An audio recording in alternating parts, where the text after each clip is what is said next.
Here's a quick visual on how to look over the grades and assignments of any of your advisees who have a Schoology course. I've gone ahead and made all of the staff at Elk Grove a school administrator. That gives you additional access, but there's a couple of things you need to do to have full access to your individual students. You'll notice when you log in as a school administrator, you have a lot more options over here. But really, you don't need to worry too much about those. I'm going to show you the process for basically setting up access to all of your students. It's a little bit more work at first, but after a couple of weeks of doing this, it won't even be an issue anymore. It'll simply be all of the courses for each of your students will be listed up here. So in order to start this out, let's go to people. Let's say that Christian Anderson, the young Christian Anderson, is one of my advisees, and I need to check on his grades. So I click on Christian Anderson. The only course he has listed right now is Spanish 1, and I want to look at his grades for that. So I go ahead and click on it, and it's going to take me right to the course.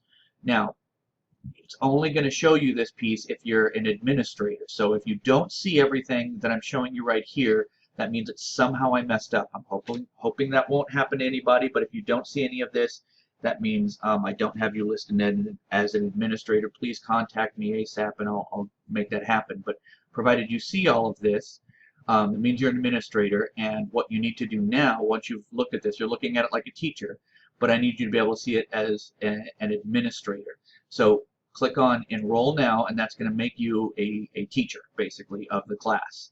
Don't worry, you won't be responsible for anything. It just means you can look at everything. Now you'll notice if you look up at the courses here, I'm also going to have CP Spanish 1 listed. So now that's in my courses, and it won't go away unless I take it away. So in order to look at your students' scores in there, you'll access the gradebook. And when it pops up over here, you'll see the student right here, and then this little icon right there is going to show you his grade. So I click on this, and it opens a new page, and it's going to have everything in there. All right, you'll notice there's no grades right now because we're brand new and he just hasn't done anything there yet. But as grades get entered, you'll see scores here. You'll see both Christian score, and you'll also see the points possible, and if the teacher left any comments, they will appear over here in this column. If you're ever curious as to what a particular assignment is or does, you'll notice that these are also hyperlinks, and you can click on this and it's going to take you to that actual page where it describes the folder. Please make sure that you're being clear. If you look at this and it's at all confusing, keep in mind that the students did not access it in this order. It's not necessarily like this. The way they access it is they will see the assignments show up in this order, and they will complete them in this order. Additionally, you can go in here and you'll see a much more chronological ordering of the assignments. They're chronological in the gradebook as well. However, it's just not going to show you every single piece.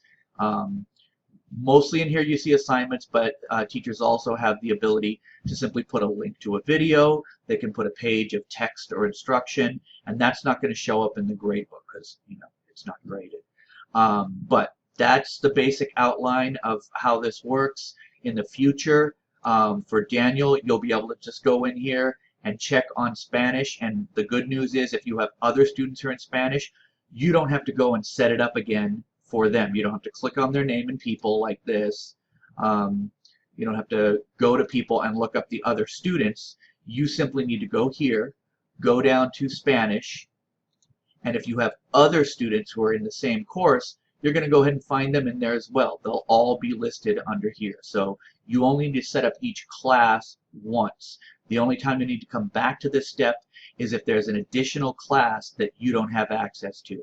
Let's say Ivan has a particular class that none of the other 8th graders have, and you need access to that. In that case, you would want to go to Ivan, and you would want to see what other classes he has. Okay, notice he's over here in CPELA 1112. If you don't have that one, you'll go on ahead and click that. It's going to take you to this piece. I'm not getting the little icon up here saying make yourself an administrator because I'm already an administrator. But if you're not, you'll have that option. All right, that's the basics. I hope this was helpful. Again, let me know if you need any additional assistance.